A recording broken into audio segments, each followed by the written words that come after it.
Terima kasih buat semua.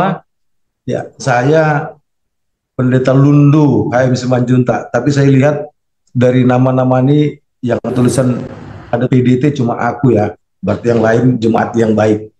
Nah, jadi saya alumni Fakultas Teologi Duta Wacana Jogja tahun 92. Kemudian saya ambil S2 juga di UKDW Jogja, dan kemudian saya ambil S3 di STT Cipanas. Saya sudah pendeta 30 tahun, nanti September ini 30 tahun.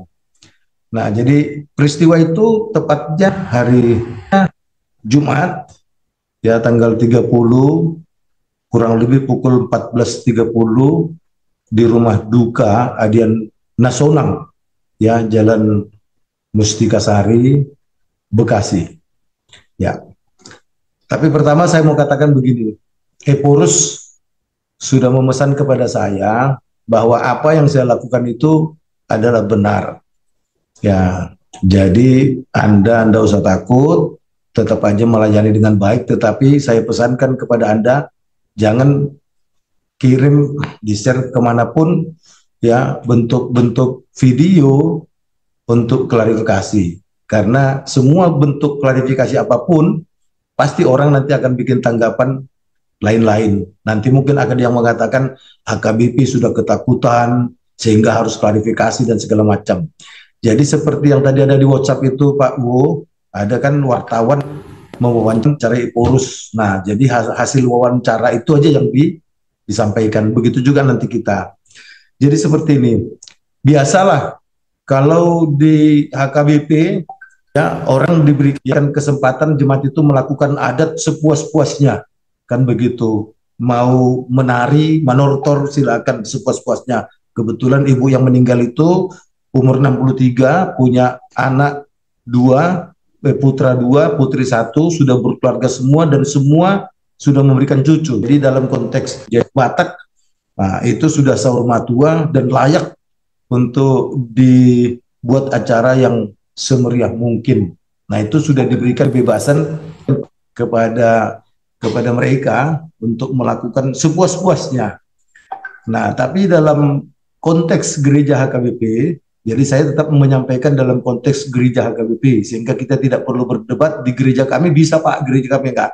Nah, saya bicara HKBP.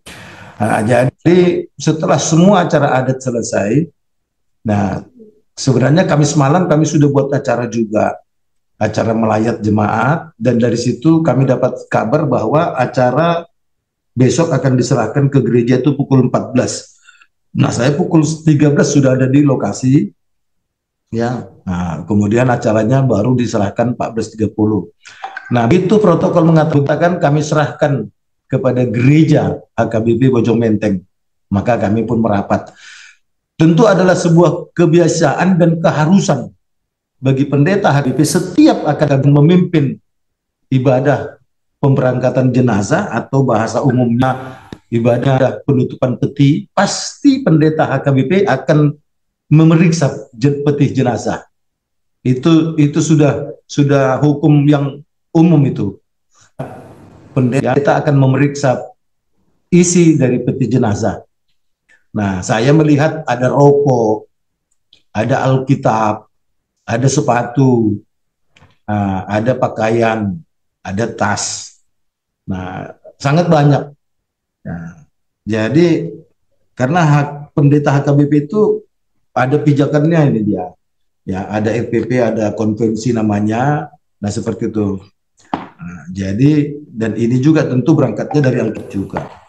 Nah, di sini semua diterangkan Alkitab tidak boleh dimasukkan dan hal-hal lain yang itu bertentangan dengan iman Kristen. Nah, jadi saya ambil rokok, saya ambil Alkitab. Kemudian saya khotbah. Artinya sudah ibadah dimulai, ya, kemudian sudah bernyanyi, kemudian khotbah. Dalam khotbah saya mengatakan bahwa ini Bapak Ibu sebenarnya sudah menunjukkan ya aliran saat dalam konteks HKBP, karena ada rokok, ada Alkitab, ada tas, ada sepatu. Nah, saya perlu ingatkan bahwa Alkitab juga mengatakan tidak ada lagi hubungan orang mati dengan orang hidup. Ya, seperti itu. Apalah artinya Anda memberikan rokok? Kapan ibu itu akan menghisap rokok lagi? Bukankah rokok itu mending ya Anda ambil, Alkitab Anda masukkan, dia akan busuk menjadi tanah. Kapan ibu itu akan membaca Alkitab? Andaikan ibu ini waktu hidup dia tidak pernah membaca Alkitab, apalagi sudah mati. Kan? Ini ada tas juga. Untuk apa tas ini? Apa ibu ini akan pergi ke mall? Kan enggak juga. Seandainya lah iblis memakai situasi ini, kemudian Anda melihat dari kejauhan ada mama bawa tas, Anda akan senang atau ketakutan? Pasti ketakutan. Iblis memanfaatkan, ya. Nah, seperti itu. Suatu ketika bisa saja saudara mendengarkan mama ini membaca Alkitab. Misalnya, pada mulanya Allah menciptakan langit dan bumi, tengah malam terdengar seorang ibu membaca Alkitab. Anda senang atau ketakutan? Pasti ketakutan. Ih, ada mama datang baca Alkitab. Duh, duh, duh, duh. Nah, karena Anda sudah memancing iblis yang memberikan Alkitab. Anda memasukkan sepatu atau sendal itu, suatu ketika bisa saja tengah malam iblis memanfaatkan itu, Anda mendengar suara sepatu ya di depan pintu tengah malam, Anda pasti akan ketakutan, mama datang. Anda karena sudah memancing iblis untuk bekerja ya lewat perilakumu. Nah, saya sudah ambil rokok, saya sudah ambil Alkitab tadi. Saya minta tas itu nanti silakan Anda ambil. Ya, itu tas lebih bagus, Anda ambil, Anda pakai. Karena kalau dimasukkan di kuburan, ibumu ini tidak akan pakai, akan busuk. Nah, silakan nanti ambil. Kalau Anda tidak mau ambil, saya akan ambil itu tas. Mending saya suruh istriku pakai itu, lumayan untuk dipakai ke gereja. Ya, saya tidak berpikir itu tas harganya berapa, ya, ya. Dan menurutku juga harga, saya pokoknya tidak tahu harga tas itu berapa, saya tidak tahu. Dan saya kalau muncul kalimat-kalimat pendeta tidak bisa mengambil tas yang mahal, ya sekiranya Tuhan mengampuni orang yang mengupload kalimat itu.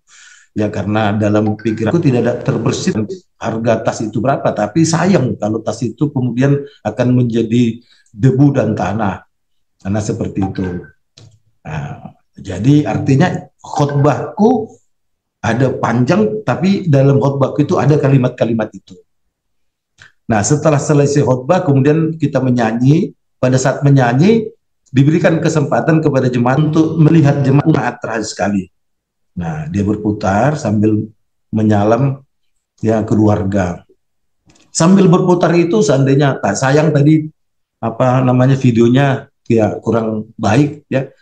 Pada saat jemaat bernyanyi, seorang majelis sebenarnya menghampiri peti itu dan mengatakan kepada keluarga, silakan ambil tasnya. Nah, silakan ambil tasnya.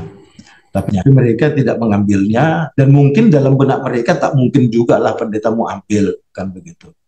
Nah, padahal saya ambil itu bukan soal itu mau dipakai atau tidak, tapi tidak boleh ada barang itu. Ya, seperti itu. Nah, kemudian saya ambillah tas itu karena saya sudah harus segera untuk menutup peti. Saya akan memberkati, ya, kemudian tutup peti jenazah. Saya taruh di belakang saya kursi karena saya duduk di situ. Tapi kemudian datanglah laki muda, ya saya tidak tahu siapa itu. Ya karena jujur aja saya di gereja HKB Bojong Menteng baru 2 tahun dan tak pernah melihat sekalipun ya semua mereka itu ada datang ke gereja HKBP Bojong Menteng. Nah jadi yang meninggal dan suaminya itu adalah anggota saya, anak-anaknya ada 3 orang, laki-laki 2, perempuan 1, dan semua sudah berkeluarga dan semua terdaftar sebagai anggota jemaat HKBP Bojong Menteng. Artinya ada 4 keluarga. Itu adalah terdaftar sebagai anggota jemaat HKBP Bojong Menteng di mana saya melayani. Nah, ketika tas itu saya ambil, saya letakkan di belakang saya, nah itu nampak dalam tayangan video. Nah, kemudian laki-laki muda itu mengambil tas itu, dia sambil ngomong, kita bawa semua ke kuburan. Nah, itu tidak terekam dalam video. Semua suara yang terekam dalam video kalau pakai mic, ya, yang tanpa mic itu dia tidak terekam. Nah, tapi katanya kalau kita dengarkan dengan baik, ada suara itu. Nah, kita bawa semua ke kuburan. Loh, kok malah aku ditentang ya? Kan seperti itu. Padahal aku sudah mau menutup sebenarnya. Nah, makanya muncul kalimat saya dengan menunjuk tas itu. Saya tidak mau lihat ada tas itu nanti di kuburan karena mereka sudah mengatakan kita bawa ke kuburan. Nah, sambil ngambil tas itu waktu saya letakkan di kursi. Ya, saya tidak mau lihat ada tas itu ada di kuburan. Kalau nanti Anda bawa ke kuburan, saya tidak akan mau menguburkannya. Tentu dalam pikiran saya rokok dan Alkitab itu juga pasti akan dimasukkan dalam Alkitab, di dalam tas itu. Nah, tapi setelah saya mengatakan itu, sebenarnya saya ingin menutup peti jenazah. Tapi ketika saya mau menutup peti jenazah, dihalangin oleh si bapak, suami dari almarhum. Dan kemudian dengan cara memaksa, dia mengambil mic. Saya sebenarnya berusaha untuk tidak, karena saya melanjutkan dan menutup. Tapi karena bapak itu dengan paksa dia harus mau bicara, daripada ribut, saya pikir ya sudah silakan. Maka yang bicara bapak itu ada suami almarhum, ya Bapak Panggabean. Nah, dia mengatakan sesuatu bahwa ini adalah pesan almarhum ketika dia masih hidup dengan rokok dan segala. Wah, itu semakin bertentang lagi. Nah, sebab kita itu hanya melakukan pesan Tuhan, tidak melakukan pesan orang mati, kan begitu. Nah, pesan Tuhan itu harus lebih tinggi. Nah, dengan bapak itu ngomong begitu, wah ini udah kacau ini. Kalau gitu aku hands up, aku mengalah kan gitu. Daripada saya dipaksa harus menguburkan dengan ada benda-benda tadi, sepatu, apa, rokok, kemudian Alkitab dan tas, ya saya mending hands up aja. Saya juga kan ya takut ditegur oleh pimpinan HKBP, sebab di situ banyak jemaat HKBP juga. Nah, bisa saja saya dilaporkan ternyata pendeta dia kalah. Nah, oke, saya hands up, saya tidak mau mengubur, silakan Anda kubur. Nah, saya pergi, kita pulang. Kemudian ada seorang bapak menghadiri saya karena suasananya sudah mencekam. Tapi waktu saya bilang saya pulang, kemudian si bapak itu yang suami dari almarhum, oh kita mau keras-kerasan ya katanya. Wah ini kok mau ngajak berantem begitu kan. Saya bilang saya pendeta. Kenapa rupanya kalau pendeta? Saya anaknya. Memang ada apa dengan pendeta?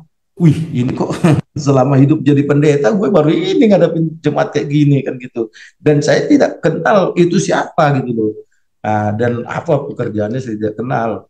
Tapi dia akan berusaha untuk membuat kasar terhadap saya. Kalau Bapak Ibu lihat di video itu kan banyak bapak-bapak itu melerai dia, menghalang-halangi dia karena dia mau akan kejar saya kan begitu. Tapi saat bersamaan seorang bapak menghampiriku, Pak, ini suasananya sudah tidak baik. Ya, ini keluarga memang keterlaluan kasar sama pendeta. Bapak silakan agak menjauh, tapi minta tolong Bapak jangan buka jubah. Bapak mesti yang menguburkan ini. Oh ya, saya tetap rindu untuk menguburkan ini. Saya tidak akan tinggalkan. Tolong disampaikan pelan-pelan bahwa itu barang tidak boleh masuk ke dalam. Ya, enggak usah dibawa kuburannya. Silakan. Saya tunggu. Nah, saya tunggu. Nah, saya bergeser dari peti jenazah itu 10 meter. Saya masih tetap pakai jubah, penatua juga pakai jubah, dan saya tetap berkeinginan untuk menutup peti jenazah, ya, dengan harapan bahwa pihak keluarga itu bisa melakukan pendekatan kepada pihak keluarga agar mengikuti aturan gereja, bukan mengikuti ya aturan manusia, istri yang berpesan ini itu. Nah, jadi datang lagi kepada saya Marga Panggabean, dia mengaku Pak Panggabean, saya itu tidak kenal. Pak Pendeta tolong sabar, saya akan ke dalam lagi, ya sedang melakukan negosiasi supaya pihak keluarga mau mengikuti aturan gereja, kan begitu. Nah, setelah 20 menit saya menunggu, datanglah pihak keluarga yang tadi mendatangi saya itu, yang mengatakan, Pak Pendeta, suasananya panas Pak. Itu anak yang tadi berbuat kasar sama Bapak itu polisi Pak, dan dia dengan sengaja menunjukkan dia punya pistol di pinggangnya. Jadi kami takut ada hal-hal yang tidak diinginkan. Nah, sebaiknya Bapak segera pulang. Nah, jadi saya pulang itu atas perintah keluarga. Saya tetap ada di situ dengan berpakai jubah. Nah, jadi kalau ada orang mengatakan pendeta orang tidak mau mengubur, oh saya mau mengubur. Saya tunggu ada lobby ya untuk barang itu tidak dibawa ke kuburan. Nah, karena mereka sudah saya juga ya oke lah, saya mungkin terlalu bodoh, tapi saya terus terang menjadi takut pada saat itu karena saya ingat Sambo kan. Nah, jenderal aja bisa nembak kepala. Nah, apalagi ini kan. Nah, saya takut, saya waktu itu aku ngebayang, tiba-tiba dia keluar dari dalam, dia tembak kepala aku, mati aku. Kacau juga pikirku. Maka semua majelis mengatakan, Pak Pendeta, ayo kita segera pulang sesuai dengan ya perintah daripada keluarga. Nah, terus saya sempat mengatakan, lah nanti gimana dong? Siapa yang memimpin acara penguburan? Udah Pak, mereka sudah cari peta dari luar. Ya sudahlah. Tentu saya juga tidak mau ribut. Nah, saya juga tidak pernah mengatakan bahwa jemaatku direbut oleh pendeta lain saja. Ya, jadi kami pun pulang. Seperti itu. Ya, kami pulang. Ya, udah pulang. Nah, kemudian sorenya mendengar dapat berita bahwa pendeta dari GBI atau dari manalah karismatik menguburkannya. Oh, saya tidak sakit hati di situ. Ya, saya tidak sakit hati karena seandainya barang itu tidak dimasukkan ke peti, ya, tapi orang lain yang menguburkan, ya saya sakit hati. Tapi karena asumsiku barang itu tetap dimasukkan, ya oke, karena saya tidak mau tentu orang lain.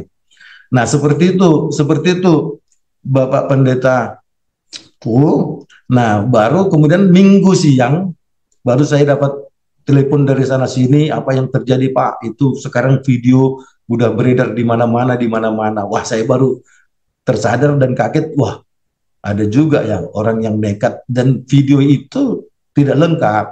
Seandainya video itu diputar dari awal, pasti orang akan bercerita lain. Ya, tapi mereka sengaja hanya mengupload video itu bagian belakang saja. Pada saat saya memegang mic itu marah, ini pendeta apa ini kok marah-marah. Padahal saya mengingatkan mereka karena mereka sudah mengancam akan membawa tas itu ke kuburan. Nah, seperti itu. Ya, jadi saya kemarin sudah langsung ditelepon oleh Eporus. Nah, coba ceritakan dulu kronologinya. Mungkin Eporus sudah tahu, tapi akan mengklopkan. Oke, ya, saya mengatakan maaf Eporus, seandainya yang saya lakukan salah. Udah, yang kamu lakukan pun tidak salah. Kamu telah melakukan amanah kependetaan HKBP dan sesuai dengan apa yang sudah dituliskan ya oleh aturan HKBP yang dalam buku ini tadi.